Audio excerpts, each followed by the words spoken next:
everyone. We're joined today with international human rights lawyer, UN regional manager working at the Committee for Justice, Yasmin Omar. It's so nice to meet you, Yasmin. Thank you so much, Laila. It's a pleasure to be talking to you today and be interviewed by the Egyptian Migration. I love your work and I'm so happy to be included. Thank you so much for your kind words. Let's just dive right in. So can you share your migration story from Egypt? When did you leave? Where did you end up? Well, I never wanted to leave Egypt. I was always saying, I'm going to die here. I have my work, I have my clients, I have my friends. Why leave? And everybody was leaving and telling me, okay, you'll want to leave eventually.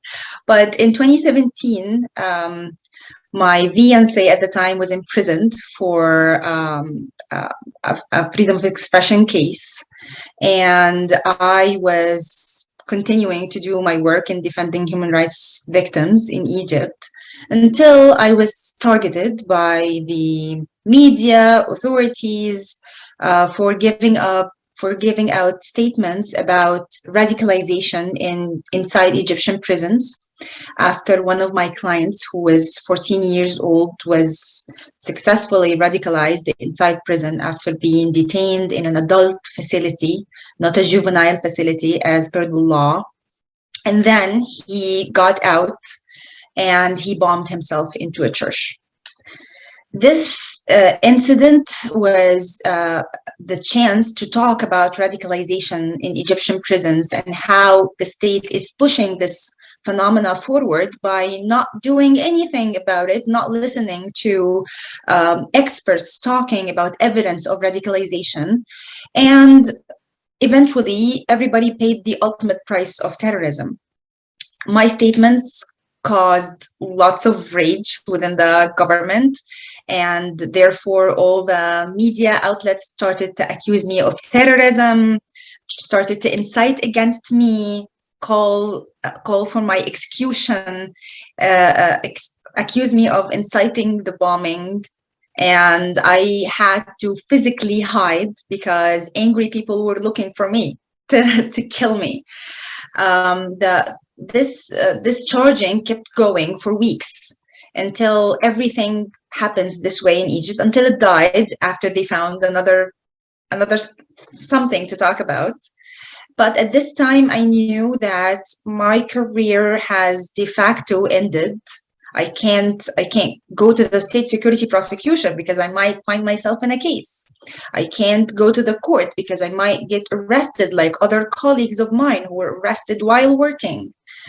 At this time, I was lucky enough to find a chance to continue my studies of international law in the United States. And at this time as well, I thought I'll be traveling with my husband and starting a new life.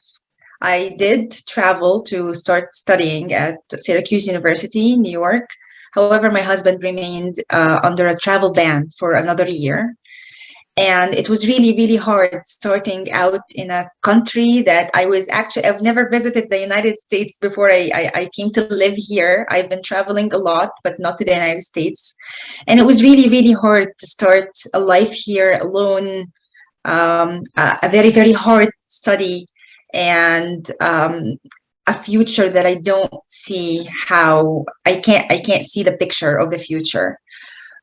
Somehow I'm here now talking to you about it and smiling. So I'm grateful for everything. There are no words. I am hoping and praying for the freedom of all political prisoners, especially. Oh dear. On another note, so what I can imagine what motivated you to pursue law, but what did motivate you to pursue law? It's a funny story. I didn't want to go to law school to start with. I wanted to go to music school, but my family insisted that I go to law school because I have a lot of judges in my family, so they thought this is a good idea.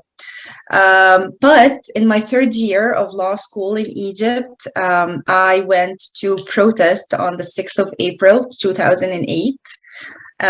Young, excited and hopeful. 5 minutes of the protest in my hometown, El Fayoum. a small city close to Cairo. We were arrested, and it was the first time I entered a police station and see how people are treated there. I witnessed torture and ill treatment right before my eyes, and I thought, this is I can help with this. I can stand against this. And I think at this day where I decided to become a criminal lawyer, because this is the sort of things that gets you to work in police stations and courts, and slowly I got the context on human rights in Egypt, torture cases. And I think torture cases and the level of torture in Egypt, what drove me to become a human rights lawyer, to decide to just do pro bono work. I was one of the only female young lawyer in my small town to go and just yell at the police station. And they called me the human rights woman for a while. but then until I graduated, and like I opened my law firm, and I was one of the youngest criminal lawyers in my city. And I was granted a special access to the criminal court because I was so young. I didn't have the credit, the accreditation to stand before the criminal court, but it happened at a very young age. And by 2011, when the revolution happened, I was fully understanding why this is happening. And I was seeing on social media people talking about January 25th. And I told my family I have work, and I traveled to Cairo on this day. And I was there when things started. I saw it with my own eyes. And since then, I knew that I shouldn't be doing anything but defending human rights, but working to maintain this revolution, working to honor those martyrs who lost their lives. And I still think this way until now. My God, that is one incredible journey, story. Wow. Thank you. And so with all of these, how does your legal work connect you to Egypt as your homeland? So honestly, I was afraid I will never be able to work on Egypt again after I travel. I didn't know how studying international law, where would it take me, what I didn't even know what I wanted to focus on. I knew that I wanted to study human rights, but this is still a big field. But when I traveled, I think until today, I remain connected to Egypt, what happens there on a daily basis, even the smallest details. But also studying international law and understanding the context of human rights in other countries like Syria, Sudan, Iraq, Lebanon. It gives you this privilege of seeing the bigger picture and understanding that it's not just the law that controls everything. Foreign policy, policy advocacy, other tools that plays a role in pushing and developing international law to be actually of use to protect those human rights victims. I feel that if I didn't leave Egypt, which is something that I tell myself just to feel grateful about everything. If you didn't leave Egypt, you wouldn't have seen this. And maybe now you are more helpful. And I feel that me working with other Egyptian experts, human rights defenders, and researchers in exile might be a promising step towards a better Egypt, a better Egypt with respect for human rights, with respect to rule of law in general. And it gives me hope that I'm not in prison, and I still have my voice and still have my brain. And honestly, unlike most of people, I see hope. I think that things are going to turn around one day. Amazing. It's so easy to lose hope, but we just gotta hold on to it. Well, I also want to elaborate on this because in Egypt, we used to file cases before domestic courts and tell them, hey, obey by the domestic law and the international law, which is obligating to Egypt. But the lack of judiciary independence and the lack of obeying by rule of law in itself makes all this effort sometimes useless and frustrating because eventually you know how these decisions are controlled. But now I feel that we have the chance to control the narrative a little bit by filing and documenting those human rights violations to UN special procedures using other mechanisms, the African Commission, the global sanctions programs. We have tools that allows us to maintain our own narrative and to continue to document those violations. Although in Egypt, there are lots of efforts to delete everything that documents those violations, this history of oppression. And this something that wouldn't have happened if victims in Egypt were not brave enough to continue to tell their stories. Lawyers in Egypt were brave enough to continue to go to the state security prosecution, bring news about cases. And this is the only way we both, us in both sides, still feel connected, still feel that we are fighting this. And I feel that eventually this is going to work, this is going to remain, and accountability is going to happen one day. I hope so too. I really do. And just like being far from the homeland and contributing to the global narrative, it gives you a global lens to see all the connections across the field.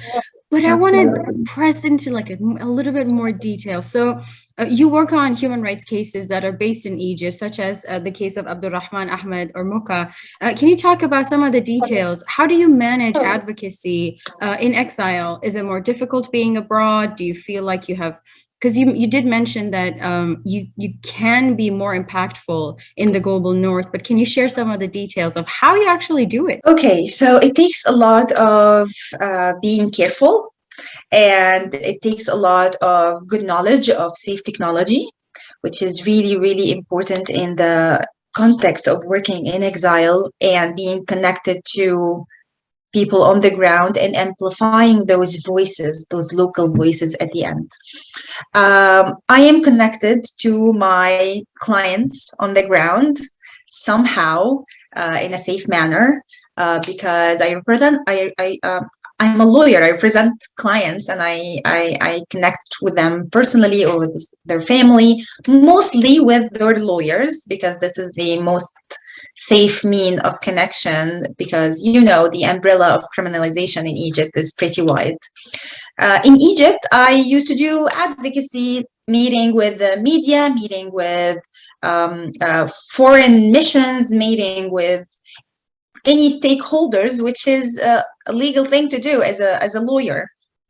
But now there is the counterterrorism law, and there was the emergency state law, and there are these bundle of legislation that criminalize any act of that in regards to freedom of expression, freedom of assembly. So maybe it's harder now to do this in Egypt. And I feel lucky that now I have the liberty to continue my efforts in advocating for human rights victims in Egypt. Yes, it's easy now because, as you know, since COVID, everything's happened online. So even freedom of movement, which is some of us are denied of it in exile, it does not play a huge role. But still, there is always the risk and the responsibility of protecting those that you connect with and protecting yourself. I've been a victim of hacking many times. I find Russian numbers calling my phone, mirroring my phone. We've been going through this as human rights defenders and advocates in exile. And this is a very known tool that is used against human rights defenders in exile, not just Egyptians, but also from all other nationalities. And actually, the authoritarian states are investing in these tools because they feel that now the migration phenomena is growing, that people are connecting and mobilizing and feeling the opportunity of fighting the authoritarianism from the outside. And of course, this alerted governments, and we could expect to be more surveilled in the future, to be more subjected to hacking and other means of surveillance. And does it matter? No, because I say everything already. So, and as a lawyer, I file my cases before international tribunals and try to find creative means for investigation and fact checking, because usually when you work also with limited resources, we work in the human rights field and we know how underfunded this field is. Most of our work is pro bono, legal aid, so you have to actually do everything yourself. We can't get investigators or any professionals to help us with our work. I feel this is growing our experience on the region and helping us connecting the dots, and also helping us mobilizing with other people in exile who wants to help journalists, investigative journalists, tech experts, social media experts. All these people could be helpful for the work of legal advocacy on behalf of human rights. Gorgeous answer. And I can see the power in all of us getting together and fighting this uphill battle together. How else can we get some action? Hopefully, yes. So I had a question of just like essentially seeing how international, like what are the limits of international law from your lens, and how is the state of human rights law in Egypt? If you can speak to them in tandem or in comparison, that would be fantastic. Okay, so unfortunately, the international law scope for Egypt is very, very narrow because Egypt is reluctant to sign obligating agreements and conventions. So Egypt, for example, the ICC does not have a jurisdiction over Egypt, for example.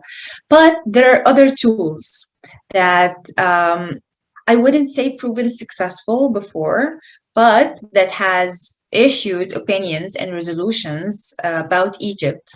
Although Egypt never committed to those decisions, never obeyed by them. And even recently, last year, they issued a new legislation that allows the Constitutional Court to deny international decisions and refuse to execute them, just giving Egypt an out of the international community. We'll be members of the international community on our own terms, and this is pretty telling about the state of the international law and how the states are obeying by it. But still, our efforts in filing cases to the UN special procedure, by briefing the Human Rights Council about the situation in Egypt, resulted in a lot of resolutions, decisions, calls to the Egyptian government. And this is useful in a way that it reminds Egypt's allies, other countries that provide security assistance, arms sales, and other diplomatic relations. It forced them to push Egypt to commit to human rights, especially that those security assistance or arms sales deals are, due to the efforts of the human rights community, are conditioned by respecting human rights obligations and guarantees. So I feel that it's a bit confusing, but if you see the bigger picture, you can connect how the legal efforts are pushing other efforts to be effective. Also, speaking about accountability, there has to be some way to legally and meticulously document all those violations, all these details. It's really overwhelming to look at how many people are in prison, the level of violations that they endure, and the spider net of legislation that could confuse anyone who is not aware of the legal context in Egypt. Our role here is to break down all this and explain the significance of the massive arbitrary practices in Egypt. And also, it's not just human rights separate from any other right. This affects the integrity of the state, affects its ability to uphold investments, to uphold social security, to uphold stability. And all these signs should be considered in any allyships or relations. Therefore, people won't move unless there is a legal decision. So we work in getting this legal decision, whether it's from the UN, whether it's from the African Commission, whether it's from using newly enacted tools, which I'm very, very optimistic about. And eventually, when people say that these tools are not effective, Egypt won't listen. I'm saying yes, they're not, maybe they're not effective now, but actually legal tools are developed and they gain effectiveness by using them and developing them meanwhile. So I feel that maybe in 5 to 10 years, we'll see accountability. We'll see the impact of this work. It's just we need to be persistent and to continue to do what we believe in for now. I love how much creativity it goes into finding avenues and ways to I don't know, raise awareness or fight for justice. I know. It just comes with a lot of work for human rights lawyers. We don't just do the legal work. You have to speak publicly. You have to reach out to the media. You have to speak with governments, and you have to be credible, making sure that all the information you are documenting are true, not exaggerated, not overwhelmed by how the victims express themselves. This is something that we learned throughout the years through connecting with those victims. And also, it brings up some hard times looking at people in morgues, actually attending autopsy yourself to make sure that it's fair and not being done in a manner that disrupts the truth. And the impact of all this is hard on human rights lawyers when they work alone. So I feel that maybe it's time now to say that we must work together, and we need people who are experts and can help. You know that you have a value, you can do something about this. It's not just up to lawyers, and we can't work without the help of other experts as well. I had no idea about the scope. You had to attend autopsies? Yes. So in Egypt during the protests, we were mostly on call as lawyers because people will be arrested and you should meet them at the prosecution. However, you want to protest yourself as well. So we go to protest, and you'd be standing there, and a friend would take a bullet. So it's work. We're not there as their friends, as their family. It's work. You have to attend the autopsy yourself to make sure, because the government made it hard to trust them. You have to put yourself through this to make sure that justice is followed and justice is taking place. It is hard, but it's most of human rights lawyers go through unspeakable things, and people don't know the gravity of this on their mental health, on their lives, and eventually those lawyers could be targeted and facing reprisals for their work. And this is also, I feel that it's intended by the government because breaking the last line of defense, which is lawyers, in my opinion, they are the last standing line of defense now. Political parties have been hollowed of any meaning. In all the political movements, youth movements, all what happened after the revolution was hollowed and silenced. But lawyers still talk. Lawyers still goes and they do their work, and they will not stop them. But the price is really, really significant. I'm wishing and hoping for every inch of patience and strength for you and your fellow human rights lawyers. This is a seriously important work. And you mentioned the UN, and I wanted to ask you about how did you end up working with the UN at the Committee of Justice? Well, actually, I studied UN mechanisms during my master's degree, and it was one of the things that I wanted to do forever, even since I was in Egypt. And I know brave lawyers who does this work even from Egypt, not minding how dangerous it is for them. But I feel privileged now that I get to practice international law, something that I'm really, really passionate about. I used to do, throughout my career, I've done UN submissions. It's not something that is, you don't have to be in a certain position to do them. But when I moved to work at the CFJ, I felt that this is the best opportunity to do this, to lead one of the biggest UN operations on Egypt and on the region. And I work with some very passionate human rights defenders and legal professionals. And I feel that this work is paying already, with being successful in getting more resolutions, more decisions on Egypt from the UN, highlighting the different violations. It's not just about prison, by the way. It's much more than we can think of.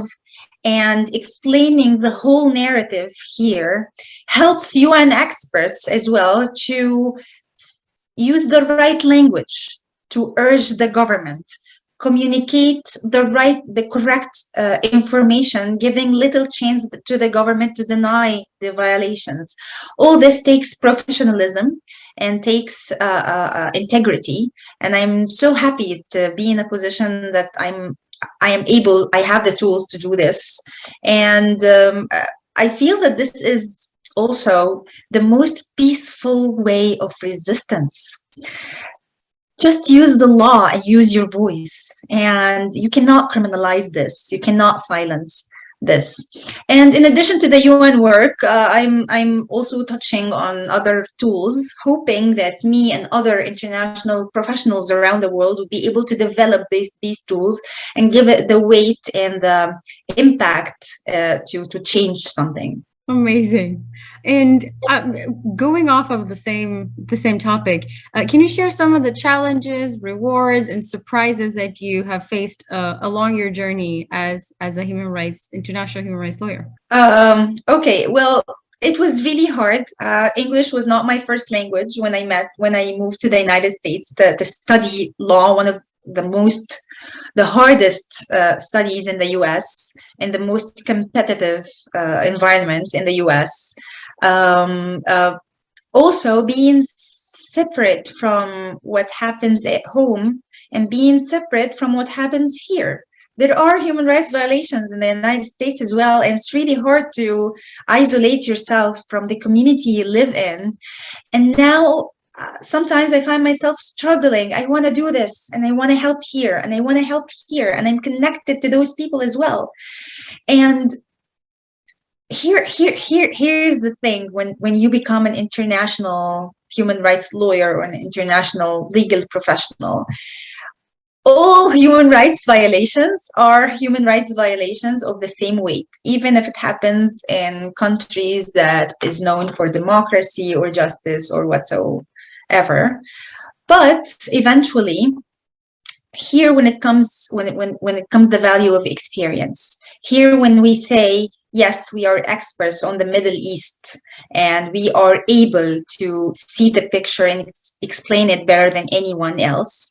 And here, where I make the judgments that I am more useful covering those who otherwise won't be, their voice won't be delivered anyway if I don't work on this area.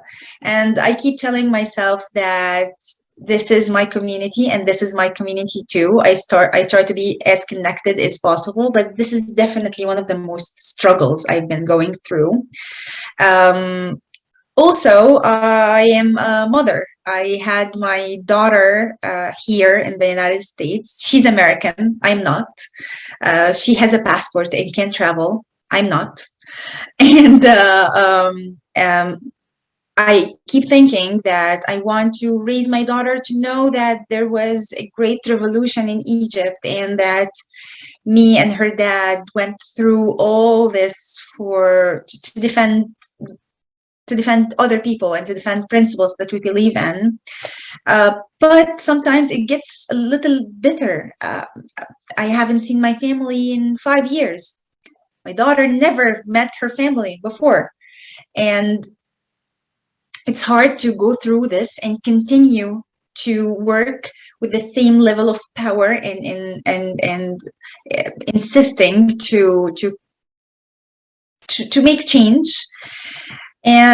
But what keeps me going is seeing people in the hardest of situations in Egypt smiling and continuing to do their thing and telling me it's okay, we'll be okay. I'll be okay too if they are okay. Gorgeous answer. Seriously. Whew. And I wanted to actually ask you about how do you fare in exile, having to raise your family and having to work from afar, and you mentioned it beautifully, feeling torn. Which community do I serve? How do you do it? It is hard. Just I keep my head down, and I tell myself that I am like everyone else everywhere in the world. People are suffering from injustice and violations to several rights everywhere, even in the most democratic countries. And just look at the long history. We are definitely in a better moment in the world. This is because of efforts of human rights defenders throughout centuries and decades. I am in this moment with other people trying to keep this torch lightened and continuing. It's just a moment in history that I am in, and I will do my role, and whoever is going to follow, they'll do their role. I try to think that what they wanted when we were forced to live in exile, and of course it's something that authoritarianism seeking, they mean for us to be miserable. They mean for us to be hopeless. They mean for us to end up suiciding like some of my friends did in exile. But I think the real win here is that we remain alive and happy and continue to do what we do regardless of any challenges. I do that, and I try to cook as much as Egyptian food as I can, and I try to speak Arabic exclusively at home, and just keep your head down and remain connected, and we will go through this. Who would have thought that the revolution would happen? It happened. I have witnessed it with my own eyes, and I believe that things could turn around very fast, without really intending it. So now that you mention how hard you're trying to keep connected and keep your family connected to Egypt, what does Egypt mean to you? This is a really, really hard question, because when I lived in Egypt, I've never thought this. You never think what Egypt means to you. It means home. But now I feel that Egypt is something very valuable to me that is disappearing bit by bit, a little bit. I'm sad to see how urban change is tearing apart Cairo and other beautiful cities, I am sad to see how arbitrary is everything about maintaining the identity of Egyptian people. Um, how sad it is to see minority discrimination, how to see women suffering more and more, although laws are changing, policies are trying to cope with the level of violence, but still women are suffering from severe phenomena of sexual violence in Egypt. I keep thinking about all these things, and when I lived in it in Egypt, I was suffering like anyone else, but I didn't realize how big this is, how depressing all of this must be for Egyptian people, and how this affects people who wants to either continue their life in peace or defend others or human rights. And I don't consider myself lucky being out of there because I feel sometimes guilty not being there because we were defending those phenomena. Human rights defenders were not just defending prisoners or human rights, basic human rights, fundamental human rights. We're defending social, economic rights. We filed cases to maintain Egyptian islands. We filed cases to change the law to become better, to give people better wages. This is the things that we were doing, and now we live in exile, forced to focus on the most fundamental human rights and unable to be involved in the social movement to enhance social and economic and women and minorities rights. So this is the part that makes me think of Egypt as a place that I used to be active, of voice, and now Egypt as a country that I look at and I only get to comment on what happens. I feel that part of me is ripped and stayed in Egypt. And I keep thinking that the last idea I had about my house in Laguza, beautiful Laguza, had a lot of old trees around it. And I used to look at these trees and say, even if I leave and I come back, those trees will be there. But last year, those trees were all removed from the area, like most of the green space in Egypt. And that's when I felt that they're ripping our memories, ripping everything that makes us believe that Egypt will be there when we come back. And now Egypt means to me a memory that I hope some of it lasts until I see it again. Thank you so much for sharing this.